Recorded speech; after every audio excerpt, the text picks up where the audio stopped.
experience of thwarted will remain in their muscle tissue. Their tendons and ligaments will be impacted because their joints weren't able to affect either the fight or the flight. So we know from acupuncture nation medicine that mobilization belongs to the wood element, that the ligaments and tendons are the associated tissue, that anger is the associated emotion, and that its key feature is movement. I'm Michael Max, and this is Qiological. I'm changing my intake and chart note forms. I'm getting rid of the word complaint. Like many of you, when I started my practice, I basically copied the forms that we used at the school where I started to learn medicine. And right up at the top were the words, main complaint. And when I go to see other healthcare professionals, right up at the top of their form as well, main complaint. I hadn't given this much thought until recently when I noticed some patients saying, well, I don't mean to complain, when all they were actually doing was giving me some answers to some follow-up questions that I'd had about their health. I thought this was curious that they thought they were complaining. I was just probing for information so that perhaps I could be of better service. I didn't hear complaints. What I was hearing was nuanced information.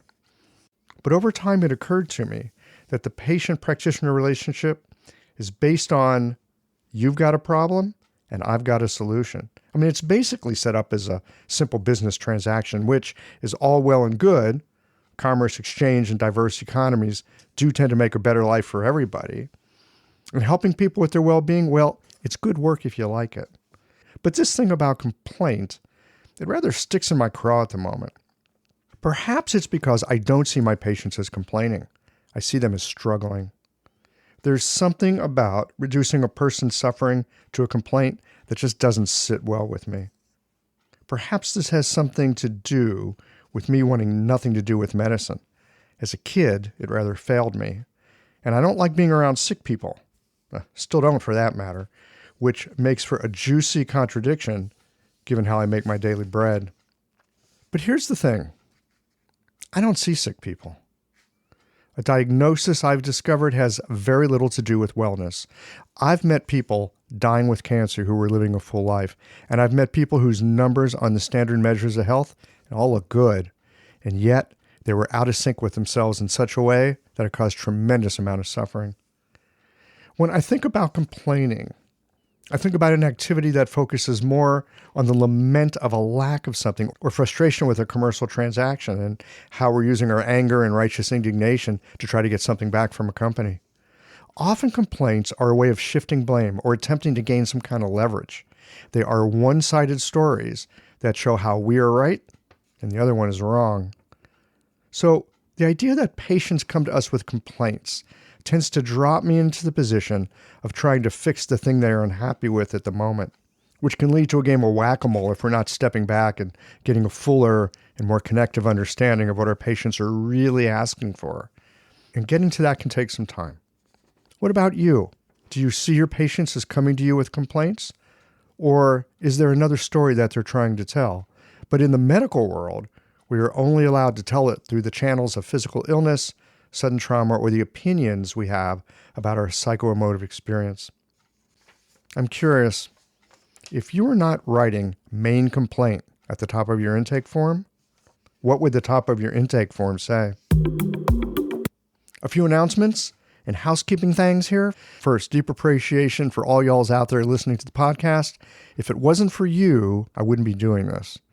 The feedback I've received from both students and experienced practitioners lets me know that these discussions bring value and inspiration. I am truly grateful that I've got this opportunity to share my love of the medicine with you. These conversations come to you through the generous support of our sponsors and members. Blue Poppy, your new one-stop shop, has speedy shipping options on everything that you need for your clinic. It's Women's Health Month at Mayway Herbs. Check out their new website for learning resources on helping women with herbal medicine. Are you a creature of habit? How about making a change that helps your patients and the planet with AccuFast needles? And later in the show, raising your fees doesn't have to be a difficult process. Jane has helpful suggestions on making it easy and effective. And finally, have you considered that having a thriving, profitable practice is one of the most healing things that you can do? Julie Bear Don't Walk has, and she can help you do something about it too. Do be sure to visit the sponsors page on the Qiological website to take advantage of all the special offers our terrific sponsors have for listeners of the podcast. Picture this. Your clinic is buzzing with patients, and then you realize that you're down to your last box of needles. No need for panic, because Blue Poppy, your one-stop shop for all your acupuncture needs, they ship orders received before 3 p.m. on the same day. With a quick visit to Blue Poppy's website, you can order premium needles, herbal formulas, and that special Dr. Bob's oil that your patients love. Blue Poppy understands practitioners can't keep patients waiting. That's why they strive to get you what you need when you need it. From high-quality Chinese herbs and formulations to acupuncture supplies and clinical essentials, Blue Poppy has served practitioners for nearly 40 years with products that meet the highest of standards. Discover everything Blue Poppy has to offer by visiting www.bluepoppy.com, and don't forget to subscribe to their mailing list for exclusive offers and more. Hi folks, I'm Yvonne Lyle, president of Mayway Herbs. May is Women's Health Month, and as a women-owned and women-run business, we especially love how Chinese medicine can support wellness through every stage of a woman's life. So in this month's newsletter and podcast, we're covering topics like PMS, pregnancy, menopause, and osteoporosis. We'll share expert insights and effective treatment strategies you can put to good use in your clinic. Our Plumflower brand line includes herbal tea pills, tablets, extract granules, and organic herbs, all of which you can find on Mayway.com, and where you can also find articles, videos, and other resources to support your practice. Since 1969, Mayway has been a trusted source for high-quality herbal products. In these challenging times, please know that we remain committed to keeping our products accessible and affordable so you can take care of yourself and your patients. As always, thank you for supporting Real Chinese Medicine. Daily habits and routines feel comforting, familiar, easy, automatic. That's the power of repetition. You've worked out the kinks and can do it with your eyes closed. But what if you shook things up? What if you ditched the old routine and tried something new? Hi, I'm John Sten. I've practiced acupuncture for over 30 years, and together with my wife Kelly, we created the world's first eco-friendly acupuncture needle. The AcuFast earth-friendly needle system cuts your packaging waste by 60 to 90%, depending upon your needle type, speeds up your needling, gives you more control, and best of all, while you're healing patients, we plant a tree for every 2 boxes your clinic uses. Thousands of acupuncturists have already made the switch. In just the last year, they've helped plant over 16,000 trees. Since we started, that number has grown to over 50,000. So break the routine. Be the change. Visit acufastneedles.com. Your patients and the planet will thank you.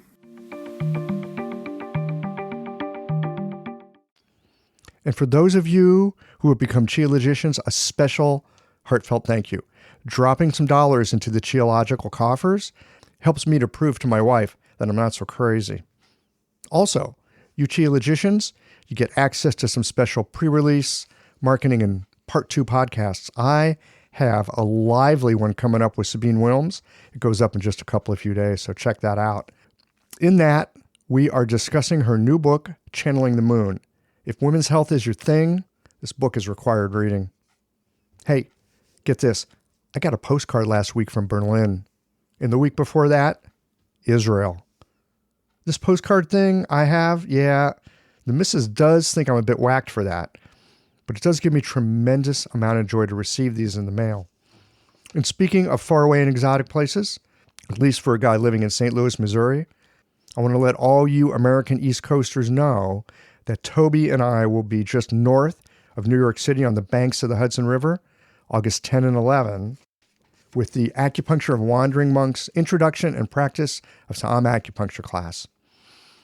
If you want to find out why tonifying the small intestine is a great way to move qi and blood, or how to help your patients who are depleted because they're always putting other people first, or why tapping the power of the dry Yangming metal is the best way to treat soggy Italian earth, then join us for this 2-day class that will have you looking at your patients in a completely different way on Monday morning. We have limited seating for this one, so sign up now. Also, we have 2 scholarship positions available for new practitioners who have been practicing for 18 months or less. Check out the application form over at qiological.com/SAAM-class if you're interested. And I want to remind you that Qiological shows up in your podcast feed in part due to the support of LASA OMS. LASA knows that engaged and curious practitioners are the ones most likely to succeed and be of service to their patients. And so in addition to their support at Qiological, they also support webinars and help to support conferences that bring you both old and new ideas on how to better serve and treat your patients. Additionally, and I think this is important, LASA helps to support state acupuncture organizations so they can, in turn, do the job of protecting and promoting our profession. It goes without saying that LASA pretty much has any pin you might be looking for, including the new Pro Max line of needles from DBC that were designed specifically for sports and orthopedic acupuncture. I've been using these needles myself in my own general practice because they slide in super smooth, but then you can really crank up some nice chi. LASA also has fantastic flash sales, but you'll have to sign up for their mailing list to get those, so do that today. All right. Today, we are looking at treating trauma through the lenses of modern biophysiology and the circular dynamic of the 5 phases. This conversation opened my eyes to how latent, long-standing trauma can be part of the picture for many of our patients. I found it super helpful. I hope you will too. Let's get into it.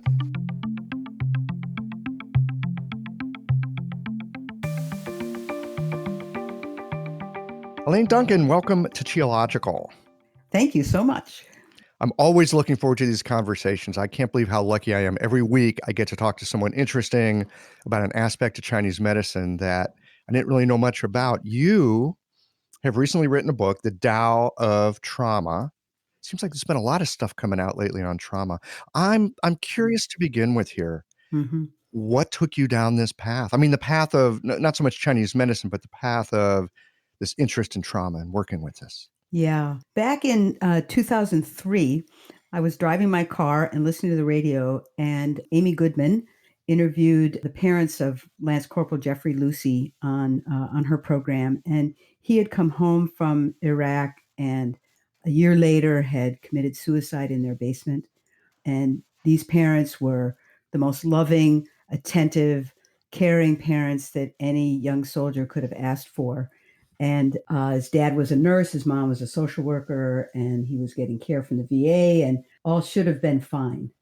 But it wasn't. He couldn't live with what he had seen and what he'd been asked to do. And at that time, my children were about the age that he was, and all their friends came through my house, and my heart just bled for these parents and these young people.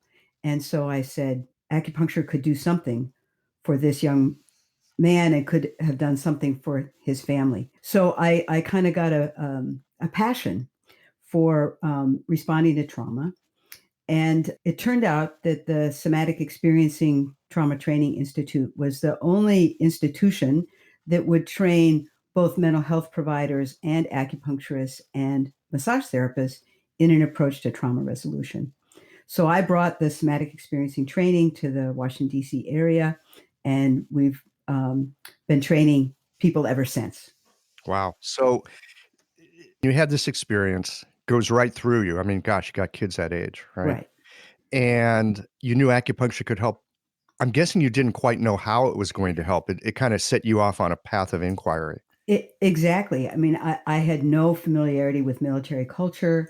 I'd been in practice for like 15 years at that point. I was an experienced provider. I was director of a healing center. Mhm. I knew a lot of people, but I was intimidated by military culture and by, these big burly guys who were coming home, from military service. And I needed to feel more comfortable. I needed some training. Yeah. So Somatic Institute, Somatic experiencing. I'm sorry, somatic experiencing. I love that phrase, somatic experiencing. Tell us more about that. Well, this fellow named Peter Levine, was the initiator, and he studied animal predator-prey relationships, and was able to look at the phases that all animals go through in their response to danger. And he named 5 steps. And early on in my training, I looked at those 5 steps and I said, oh my goodness, those 5 steps mirror the 5 phases, the 5 elements of acupuncture and Asian medicine. Isn't this fascinating? Isn't that curious? Isn't that curious? Yeah. So, since I finished that training in 2007 and then continued to do some post-certification training, integrating touch and integrating understanding of developmental trauma, and it just got deeper and deeper, that if both mental health providers and acupuncturists could understand something of the correspondences of the 5 elements, it would help them fine-tune their interventions with a survivor. Absolutely. Well, and it's interesting too, because as an acupuncturist, you're coming at it, 5 phases, you're quite fluent in that. You see these 5 responses to trauma. We know from working with the 5 phases that if you've got flow from one to another, the system will restore itself. That's right. Right? The system will restore itself. It's how we're built. That's right.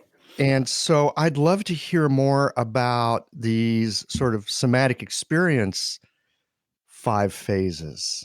I mean, we'll get into the acupuncture piece here in a little bit, but give us some background here on the somatic side. Sure.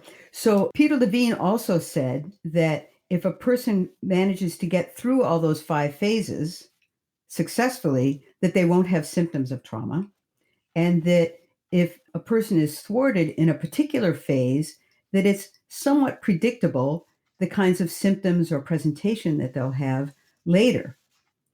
So the goal of somatic experiencing is to help people complete thwarted responses. So, for example, if someone was thwarted in the mobilization phase, the fight or flight phase, they weren't allowed to complete that punch, or to run fast enough to escape. They tripped instead of getting across the street, escaping from a car driving too fast. That experience of thwarted will remain in their muscle tissue. Their tendons and ligaments will be impacted because their joints weren't able to affect either the fight or the flight. So we know from acupuncture and Asian medicine that mobilization belongs to the wood element, that the ligaments and tendons are the associated tissue, that anger is the associated emotion, and that its key feature is movement.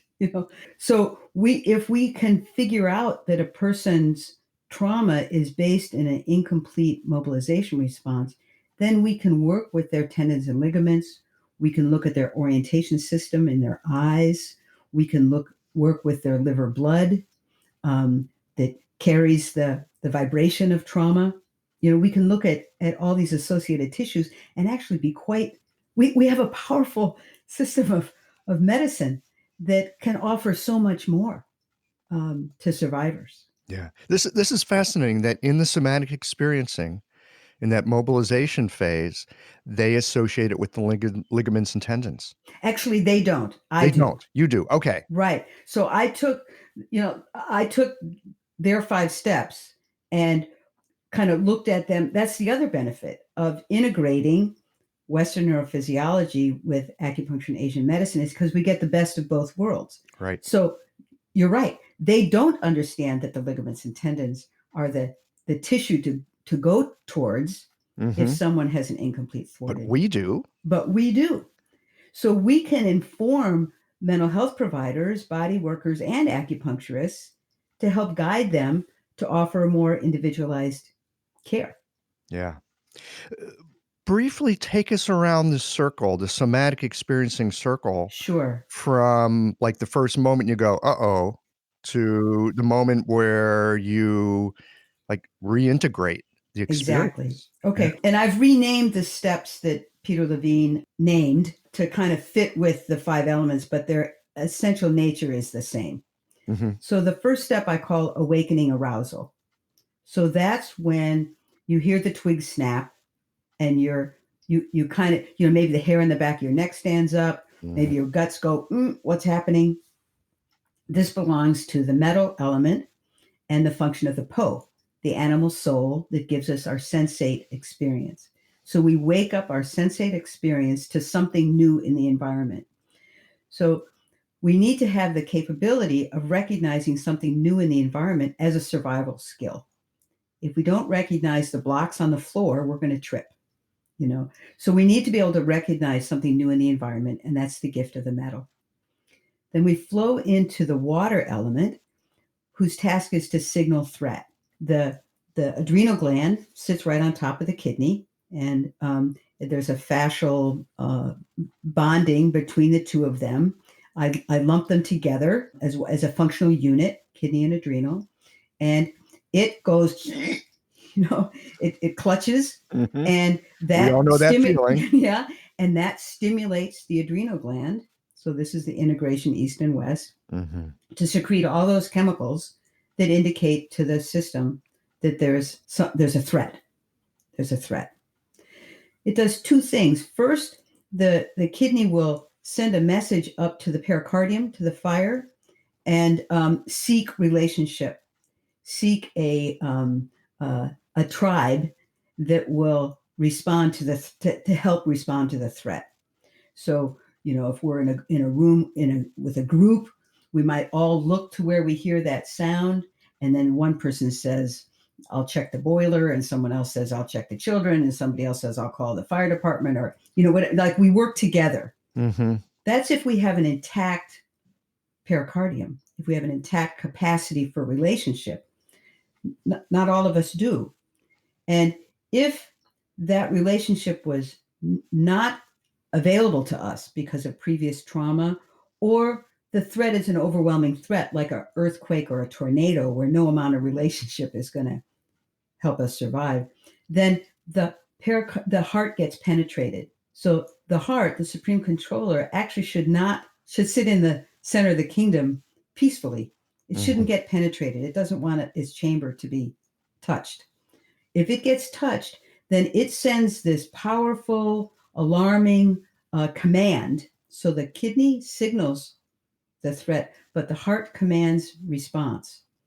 So the heart sends this message out with its big pounding heartbeat to the whole kingdom of the body, to every cell instantaneously. Everybody's on deck. All alarm bells are ringing. It then empowers the kidney to send energy up to the liver for the mobilization response. So that's when we mobilize a response.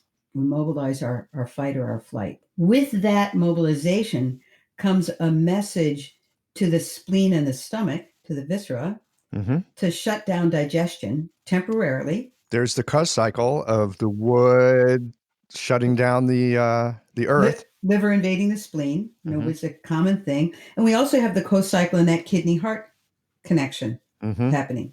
So in an ideal world, the liver is able to mobilize a successful response. We experience completion, and that experience of completion comes up in the fire. The fire element restores coherence, that the heart comes back to a regular beat. It sends the message to the kingdom, equilibrium, equanimity, all is well. We're complete. Some people don't realize that they've survived their trauma. Their heart hasn't registered that it's done now. So that's kind of the manifestation of someone who's been thwarted in that experience. Once the heart can signal the kingdom that everything is okay, then we come around to the earth element. I call that digesting the gristle. No matter how successful our response was, there's still gristle to digest from these experiences. We still need to integrate the lessons, harvest the lessons, and digest and break down the experience. If we're unable to digest the lessons, then we don't learn the experience. Don't put your hand on the hot stove. Don't look both ways when you cross the street. all those things that we sum up through life that help us navigate a future similar Right. circumstance. Makes us more resilient. Makes us more resilient. Yeah. So each one of these steps are actually necessary capacities for survival. This episode is brought to you by Zheng, the clinic management software that honestly just makes running a practice easier. Let's dive into something that's never easy, but sometimes necessary: raising your fees. It can feel awkward, right? But here's a tip that can really help. Consider offering flexibility to your patients as you introduce the change. When patients face new fees, it's natural for them to feel uncertain or concerned. That's where flexibility can really make a difference. Offering options like a phased increase, suggesting a payment plan, or even taking a moment to talk things through can help to ease the transition. These thoughtful gestures show your patients that you're listening and care about them, which strengthens the trust you've worked so hard to build. If you're looking for more ideas on how to navigate these kinds of changes, head to frontdesk.jane.app and check out the article, How to Tell Clients You're Raising Your Fees. One last thing, if you're ready to give Jane a try, you can use the code CHEOLOGICAL for a 1-month grace period on your new Jane account. Yeah, absolutely. Well, and it occurs to me, I mean, we hear a lot about PTSD. It's in the news. I mean, gosh, we've been at war forever now, it seems, right? So we've got so many people coming back, and, it's very much in the culture in so many different ways.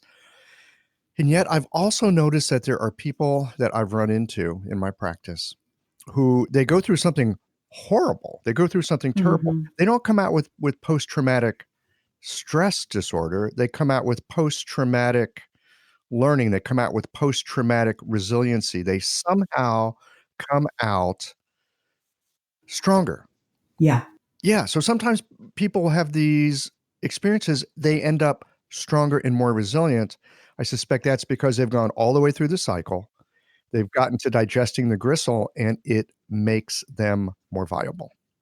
The other thing that happens absolutely, you're right. And I tell people that you will become a bigger person for having gone through this than someone who doesn't go through this. If you do, if we can get you through this whole cycle. And the other benefit of getting through the digest the gristle phase is then you come back to the awakening arousal phase, and you're able to notice something new in the environment again, because you're not encumbered by this memory that's so gripping, that you can't notice something new. So the metal ends up being the place where it's both the beginning and the end Mm-hmm. of the cycle. It links. It's like the snake that eats its tail. It's the thing that links it all. And what we want is expanded resiliency. We want people to be able to cope in a wider zone of comfort, and manage, because we can't prevent trauma from happening. No, not in this life, not in this world. Not in this world, not in any world. It's part of life to navigate complexity. So what we want is greater capacity to navigate complexity. I just have to take a moment and write that down. Mhm. Part of life to navigate complexity. Oh, Yeah, don't you man. think? Absolutely. 100%. Yeah. I mean, it's not about avoiding the difficulties. It's about being able to sort of bring our measure up That's right. to those challenges.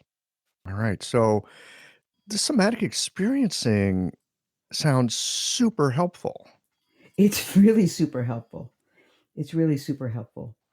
Um, and like in my first module of the training, they talked about sympathetic and parasympathetic nervous system and this movement between two opposing poles that are united yet connected.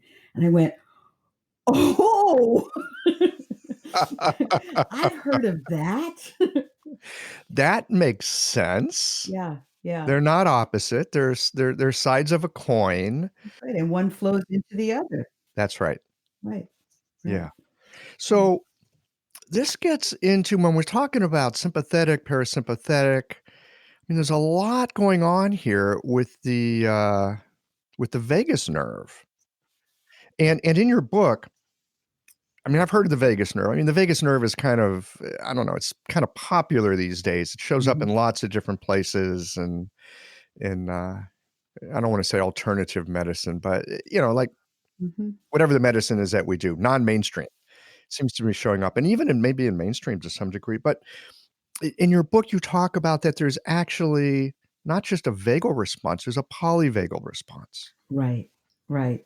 This is the work of Stephen Porges, who probably has done more to help us understand pre and perinatal trauma and provide science for new clinical approaches to resolving trauma. He's a fabulously wonderful research scientist. And what he says is that we have two vagus nerves, two branches of the same vagus nerve, the dorsal vagus that emerges in the back of the brainstem and the ventral vagus that emerges at the front. The ventral vagus innervates the heart and the lungs. It's Mhm. essentially the Shen.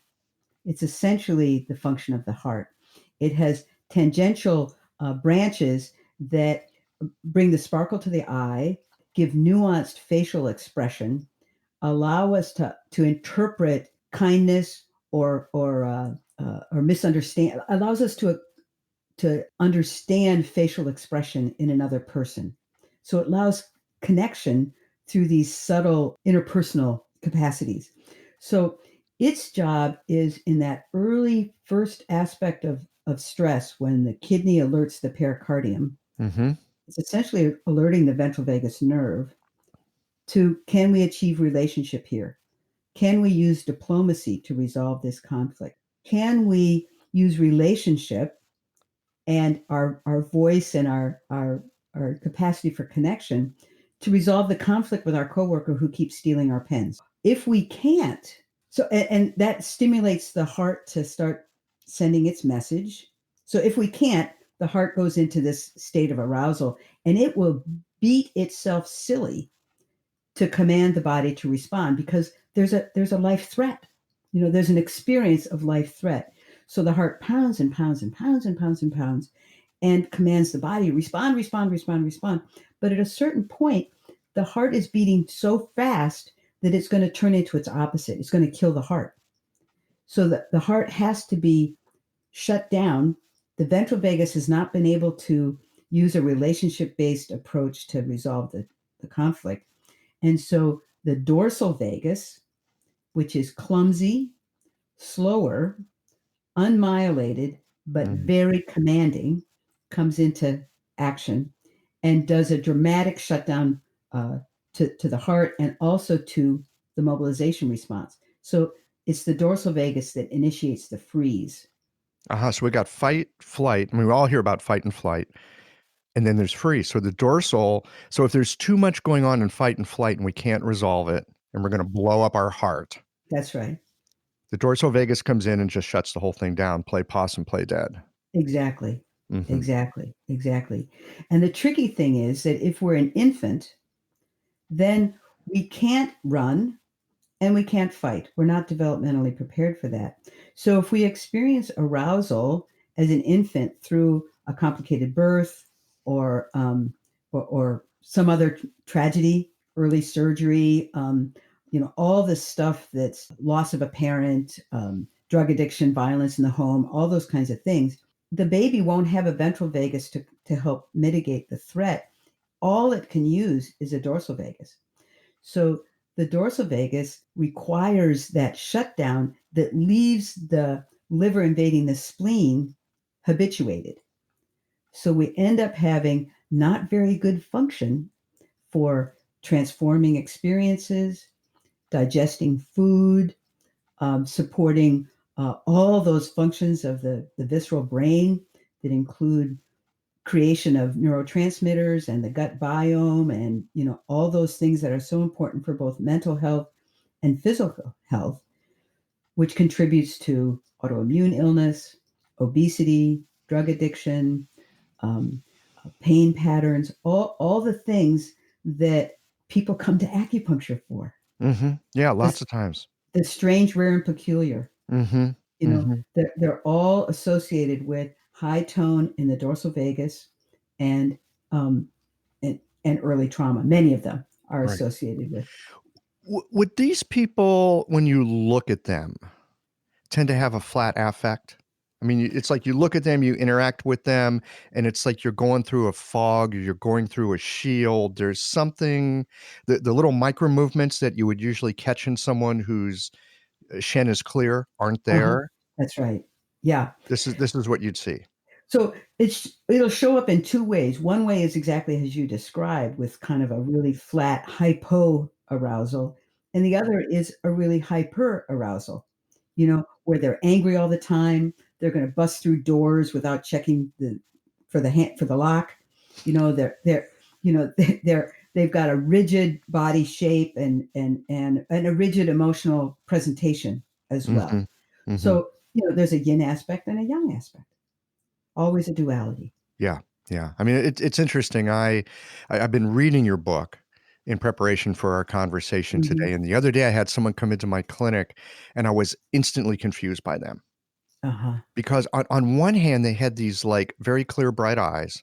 On the other hand, the face was just like a mask, Yeah. and Yeah. they weren't even sure why they were in my office. Uh-huh. It's like, what can I do for you? Well, I think I'm here for cupping. And I'm thinking to myself, you think you're here for it's like, Right. well, how can I help you? Uh-huh. Yeah. And Yeah. there was some unclarity about that. And but the thing that I noticed first of all was just barely in even touching this person, there was this incredible startle response. And it got me to thinking, man, am I glad that I read this book, because I think I'm dealing here with someone who has had some kind of trauma, and I should probably go super slow and super gentle. I'm so glad you said that. This is one of an additional gift from the somatic experiencing model. The term they use is titration. Mm, That we need to titrate our treatment uh, plans with someone who has this level of dysregulation in their nervous system. yes. Well, let me tell you how much I was dysregulated. I did just a little bit super gentle acupuncture, Hmm. very settling. And because she asked for cupping, I did a little, right? Uh-huh. And usually I'll put a little oil on the back and I'll just do a few sliding cups just to kind of say hello, right? I put a cup on, slid it down, and I mean, she just like writhes on the table. And I'm thinking, ooh, let's slow it down even more. So super gentle cupping, not much, send her home. Day later, I get a phone call. I'm feeling really sick, like I've got the flu. Could this be from the acupuncture? And my first thought, because of who she was, I was thinking, yep, it could be. But before I could call her back, because I was busy with clinic, I called her back later that evening. She goes, "Thank you for calling. Yes, it's the flu. I went to my doctor. They checked me. I had the flu." And I'm thinking to myself, well, Maybe. no, I mean, you do have the flu, Uh-huh. right? I mean, they found the flu virus, and I'm thinking now, how did that happen? There's not much flu running around here right now. It's springtime. Hmm. And I was just thinking, I think this is a manifestation of how when you overtreat somebody, the body becomes vulnerable in so many ways that something like a flu during the height of spring, how rare is that, can actually show up. Yeah. I think that the conundrum for acupuncturists is that so many of these people come to us because we have very subtle medicine that can respond to things like fibromyalgia, chronic fatigue, autoimmune illness, all these kinds of things that trauma survivors manifest. But our training doesn't really include understanding the neurology of traumatic stress. Mhm. And so, and trauma tends to be hard to access and disturbing to normal physiology. So the things that we're trained to see and understand and respond to don't always work with trauma survivors. And it's easy for us to either overtreat, give them too much, or miss entirely and undertreat and not really ever access the core issue that's going on with a person. They typically will have a million different kinds of symptoms in every element, every organ, and how to choose how to work in a titrated way that's primarily focused on restoring regulation to the whole system as opposed to responding to this particular symptom. Um, Yes. our job really needs to be to focus on core regulation. What are some of the tip-offs for you that someone's had a trauma and this is really the place to begin with them? I mean, I get if someone's been in war, yeah, we're pretty easy. We're probably dealing with this. But for people like the patient I saw, I think patients that we all see, we may not know that there's this disturbance in the system that's dysregulated things maybe for decades. And what are some of the clues that we can watch for to go, oh, maybe let's look further? Yeah, the primary thing, your question has me kind of going in a lot of different places. Like I would look for symptoms like autoimmune illness, chronic pain, obesity, irritable bowel syndrome, migraine headaches, chronic fatigue, cardiac disturbance, insomnia, which is essentially 90% of our patients, right? Yes, I was just thinking. I mean, I think that we can make an assumption virtually that people who come to us have some piece of trauma, varying degrees. Like for instance, I don't like the term PTSD because there's some sort of finality, like it's a disorder. I prefer trauma spectrum response. So there's a spectrum to how we respond to these experiences. There's a range. Some of us have this much, some of us have that much. Yes, and actually that response, the response is the solution. Exactly. Not having a response is a big problem. Having the response is the solution. The question is, do we get stuck somewhere in that response? Perfectly said. Mm. Perfectly said. So I don't do a whole lot of inquiry about story because the story can be reactivating, Mhm. re-stimulating to a Mhm. person. I will spend a lot of time early in treatment doing what I call the kidney adrenal hold, which is sliding my hand under their low back and simply giving some attention to the kidney so that signaling center that's there has a chance to relax, rest, and stop signaling. Stop the adrenaline from flowing through their system, or at least slow it down.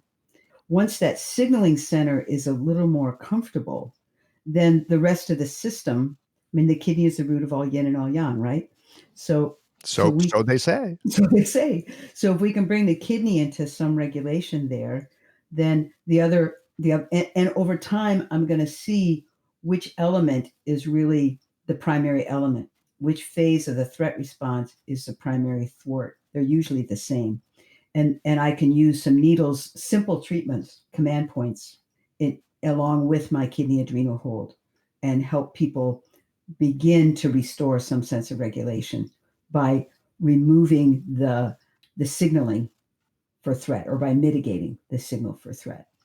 So you use a fair amount of touch in this work.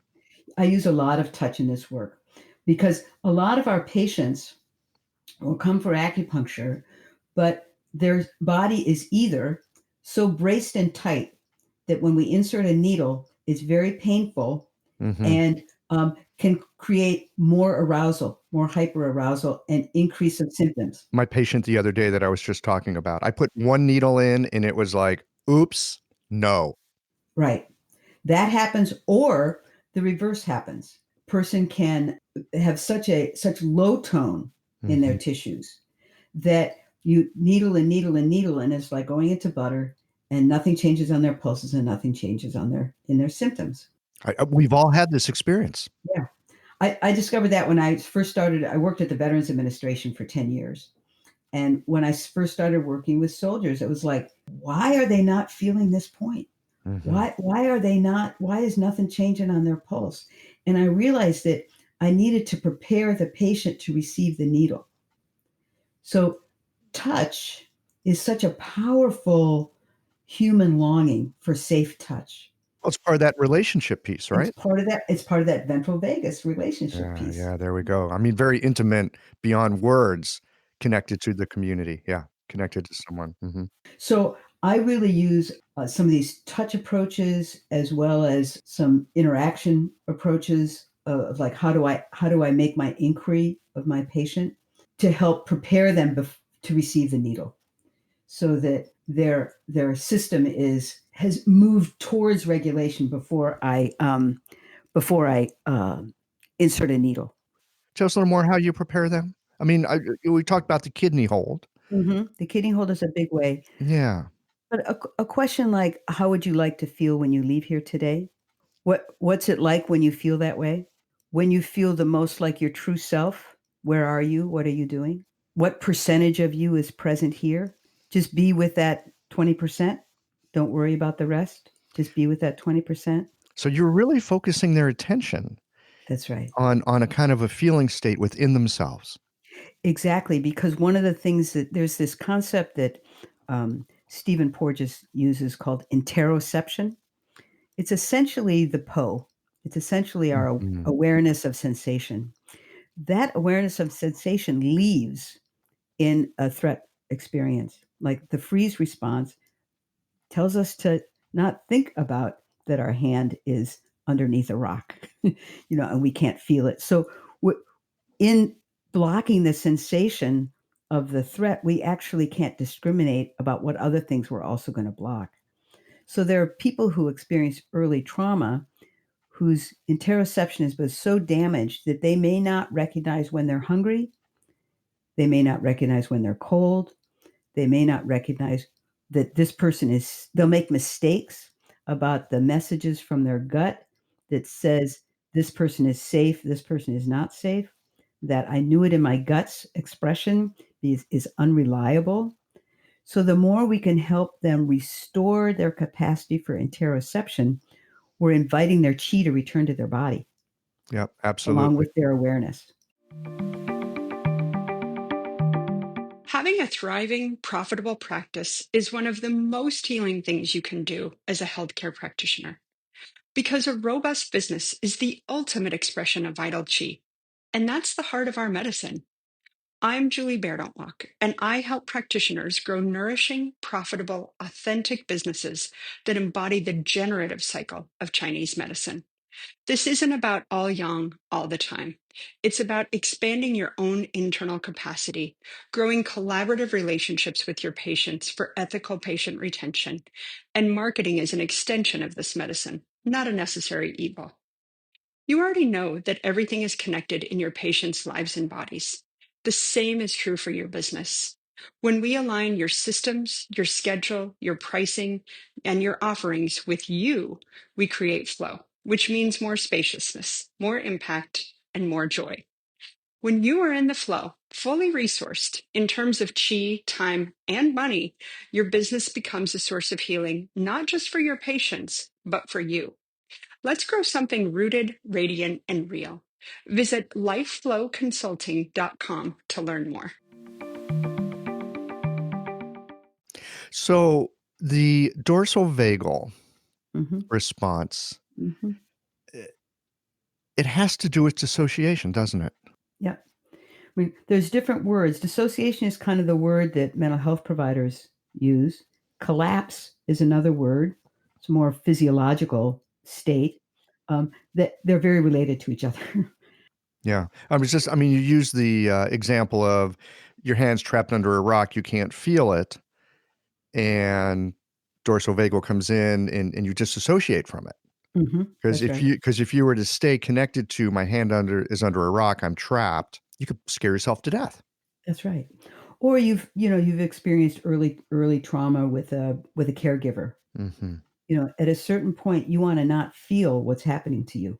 It's not safe for you to feel it because if you feel it, your heart's going to go into that hyper arousal that will kill your heart. Yeah. Well, and, So and if you're powerless, and if you're then powerless, it's just better to not be there. mhm.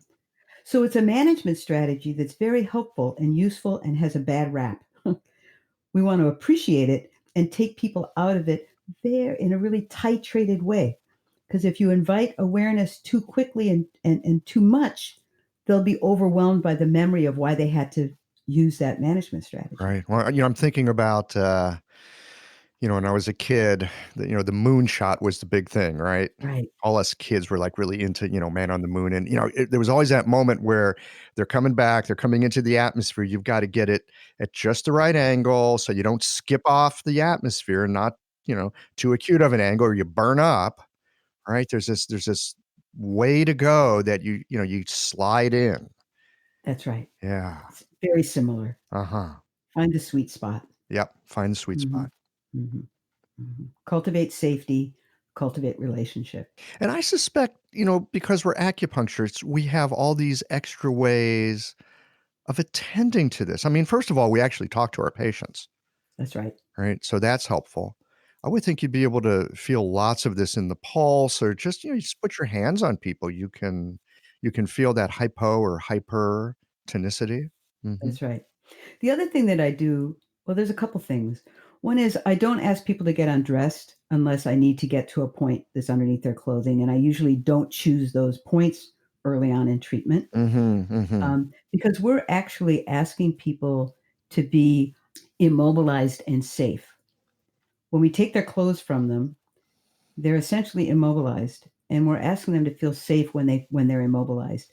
If people didn't have experiences of being cuddled and held and tickled and played with as a child in a playful, loving way, where they got to experience feeling safe when they were immobilized, they'll have trouble as an adult feeling Mhm. immobilized and safe. So that's one thing I do, and the other is in my needling technique. I'll use the guide tube to palpate, say, kidney 6 and kidney 3. Mhm. And I'll say, their functions are fairly similar. I'll say, which one feels best? Which one feels the most useful? And I let them choose the point. And then I'll say, I'll hold the guide tube again against the point that they chose. And I'll say, you tell me when the point is ready for the needle, or you tell me when you're ready. So I put them in charge as much as I can, because here we are, with good intentions to help Yes. people who've experienced threat. And what do? We use sharp objects and we burn moxa on them, Yeah. Pin them down to the table. pin them down to the table, take their pants. You know, Take their it's pants and pin them down.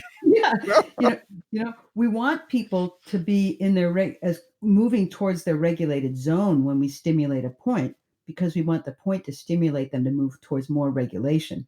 We don't want them moving out of their zone and into go ahead, do it anyway. Uh, it's not helpful. So, I mean, as we're having this conversation, and I'm thinking about, the patients I have with the digestive issues, the irritable bowel, that's always a fun one. It's a Irritable bowel, classic. Yeah. classic. So, irritable bowel basically means there's probably some unresolved trauma that's going on well, I mean, often we will call it a liver spleen pattern or a Right. wood Hmm. earth pattern. Hmm. And so, a good place to consider starting with someone like that would be in that response mode and helping to get them to move through that. Absolutely. Absolutely. And that response mode, that liver spleen dynamic, starts with a message in the kidney. So we're back to kidney again. Right. So, the threat response comes up to the mobilization response. Mobilization goes over to the spleen and shuts it down. The high tone in the spleen then comes back down and suppresses the kidney. So you got that triangle going on between water, wood, earth. Mhm. And it's a whole system, And the wood is left out of it. and the wood is left out of it. The wood is But the left wood out.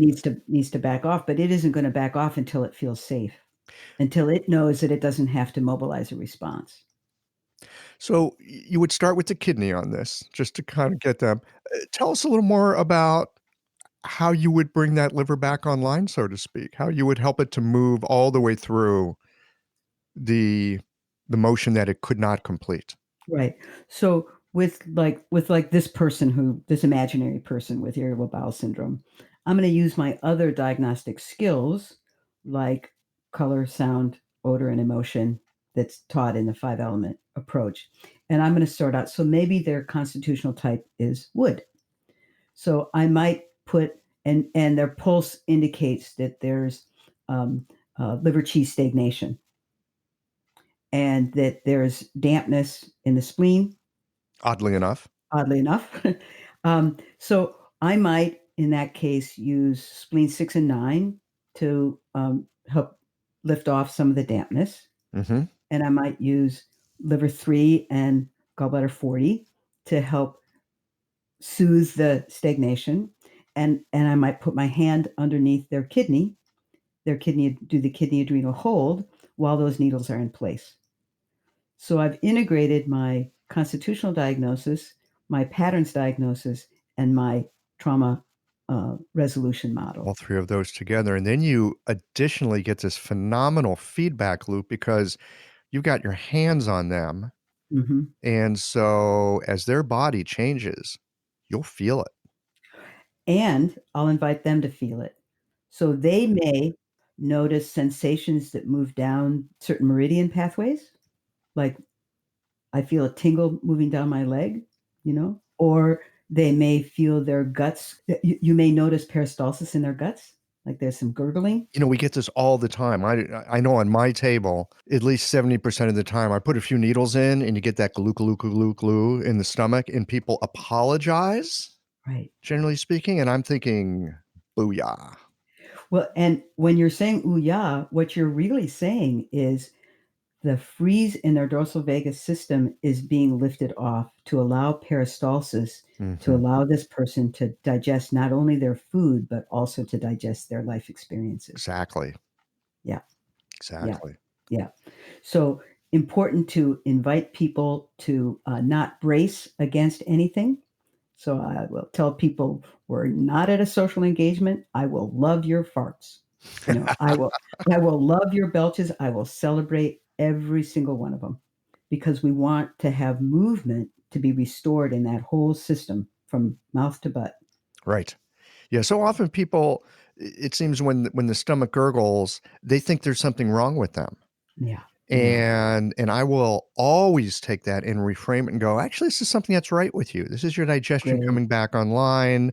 Things move through the intestines. This is how you know your intestines are working.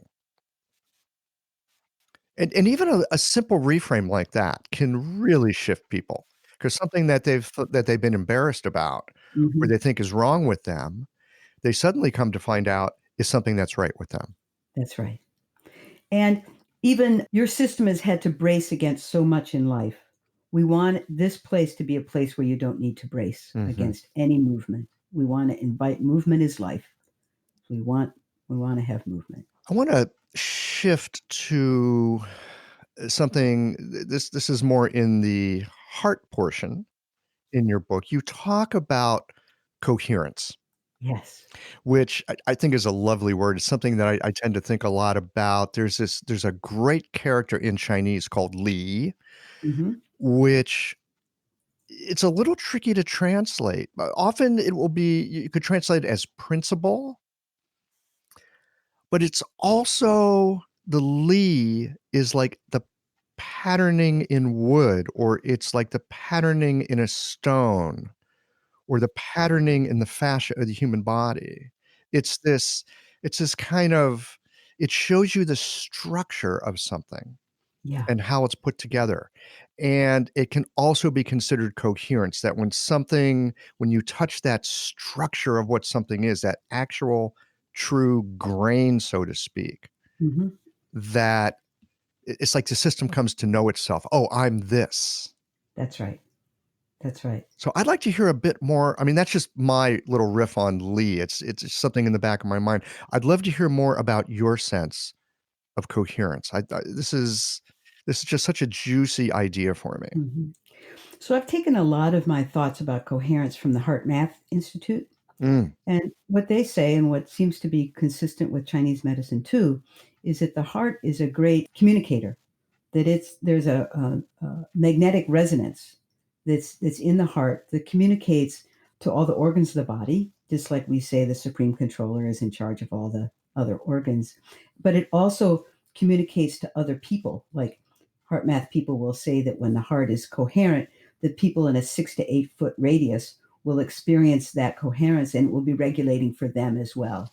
So when you pluck one violin string, it actually causes the string next to us to vibrate. So our task is to be a regulated vibration because our coherence will help create coherence in our client. And when we send a client back out into the world with a more coherent, regulated system, the person, if they have a sleeping partner who lays next to them for 7 or 8 hours at night, they will actually experience the coherence, will communicate to them all night long. So this is the vibrational quality where our work is world work. Yes. Where helping to create coherence in one person helps create coherence in their family, in their workplace, in their community. And it makes this cultivating the capacity of the ventral vagus system, cultivating capacity of coherence in the heart, the communication of the zheng. It's really its foundation. It's the foundation for creating peace in the world. Well, one of the other things that strikes me from this conversation and reading your book as well is the role of the social environment, both in the creation of trauma or non-creation of trauma. You can have a very, terrible thing happen and be in a very held social condition and move very rapidly through the entire sequence. Or like you were saying, when the kidney first gets stirred, the first thing that happens is what's in my environment, my social environment that can be supportive or helpful to me, or maybe me be supportive to it. Mhm, mhm. I actually think that trauma is a foundation for so many of the health disparities in our world. There's this concept called epigenetics, which basically says that if I have, a major trauma experience, that it can create epigenetic changes in my zheng, Hmm. and that my children and down to 3 generations can be impacted. So sometimes a patient will come into our office and it's really their dysregulation is not about their life, it's about their parents' life or their grandparents' Right. life. Well, I mean, you hear people say it all the time. Oh, this runs in my family. That's right. So is it genetics or is it epigenetics? Is it inherited or is it the epigenetic vibration? So you look at disparities, for example, in African American community, where there's been 400 years of horrible things that have happened to people, epigenetics in amongst Holocaust survivors and their children and grandchildren. There's wonderful Western research that's drawing this out and helping us understand. The Adverse Childhood Experiences study at the Center for Disease Control is really worth looking at for those of you who are interested in long-term impact of early childhood trauma. And I think this interface of trauma and race is really an important place for people working with trauma survivors to really study and investigate and explore. Again, this comes from your book. It's a fascinating read. I'm not trying to plug. I don't plug things on the podcast, but on occasion I do read something, and I mean, it really lands. And how do I know it lands? Because I walk into my clinic and I'm thinking differently, and I'm looking differently, and I'm behaving a little bit differently. Great. Yeah, it's really been fun. And the piece about the coherence is I just think that's so key. I just find it happening in my practice all the time that when people settle in to who they are without too much resistance, things change and they become way more capable. With the coherence, people fall into that coherence, they take it back out into the world, right? They share it, they pass it along. Now, isn't there an opposite piece of this, which is limbic resonance or is this part of limbic resonance? I remember looking at this in your book that there's also something that comes from our limbic system that gets transmitted. So when you say limbic system, you're talking about the affect communication between two people. I'm trying to understand this better myself. I remember reading it in the book that there is this thing about limbic resonance. And is this the same thing as the heart resonance that we're talking about? It is. Okay. Yeah, yeah. I mean, when we're in a state of resonant attunement, Mhm. with another person, then we can all let our arousal state kind of go down. And I suspect this is why if someone is, their nervous system's kind of jacked up, if they're around other people where this is happening as well, I mean, it can very quickly go into some kind of a runaway Well, situation. the really great thing is that coherence always wins out. Uh-huh. So, so um, regulation creates more regulation in other people more strongly than dysregulation creates dysregulation.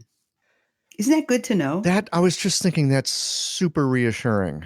Yeah, I could see you exhale actually. Yeah. Yeah, Wow. Any idea why that's the case?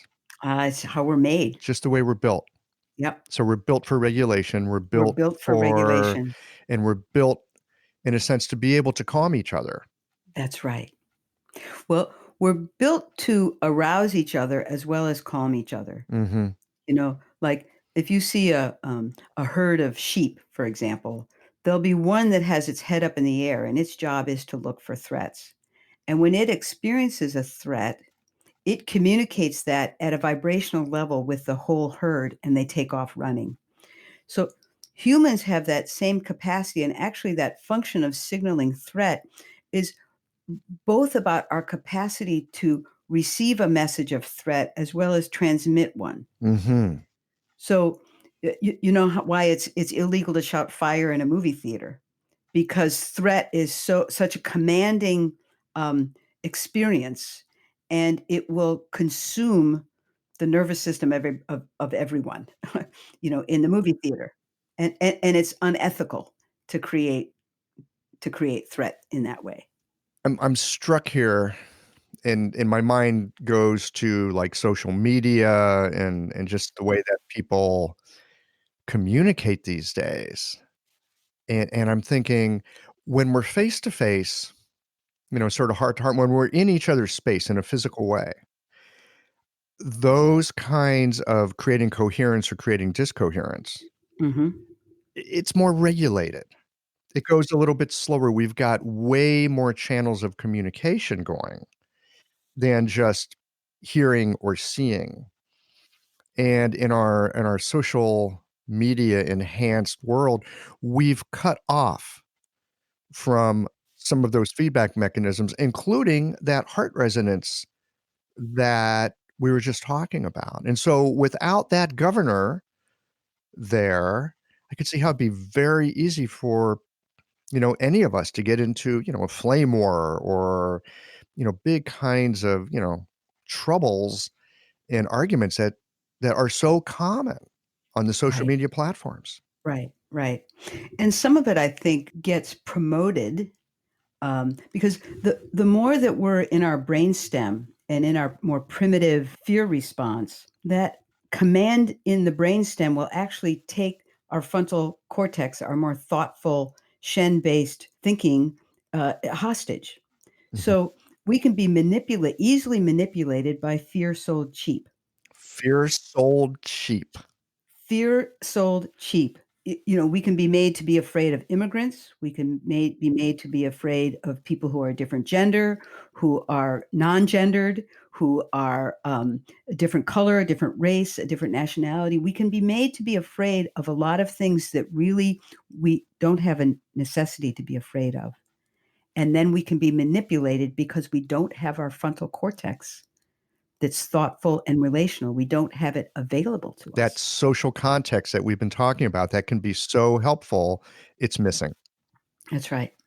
And without that heart coherence resonance, it's hard to turn the system off. Well, good thing people can come in for acupuncture, in a very hands-on way, huh? It makes our work really critical to the future of our country, the future of our world, war and peace. I mean, it just makes our work very critical. Yeah. Any closing thoughts that you have that you'd like to leave our listeners with? We have a very important gift to offer. And the more that you can experience, cultivate your skills in recognizing traumatic stress and ways to help mitigate it and restore regulation, please make use of them so that we can do what our medicine is so very good at doing. Wonderful. Thank you so much for this conversation today. Yeah, I back can at you. I just feel like I made a friend. It's lovely to talk with you.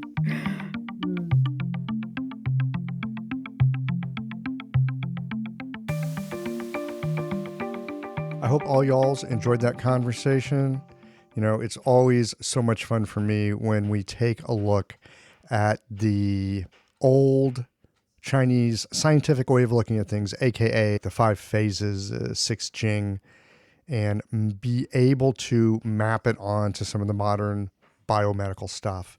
It's not that the biomedical stuff proves the Chinese medicine. It's just really cool being able to get these like very stereoscopic views into what's going on with people, health, well-being, and the medicine that we have this wonderful opportunity to practice. Thanks so much for listening. If you'd like to support the show, just pop over to the website, sign up to be a Chia-logician. Remember, I love those postcards. Thanks for listening, folks. Tune in again next week. Well, here we are at the end of this episode. If you've listened up to this point, you're either a rabid fan of Chia-logical or the forward button on your podcast player stopped working. If you are indeed a fan of the podcast, you can help us to bring new episodes to our community of practitioners by supporting us with a membership or a one-time contribution. Details, of course, are on the website. That's it for today, friends. Join us again next Tuesday for another thoughtful episode of Chia-logical.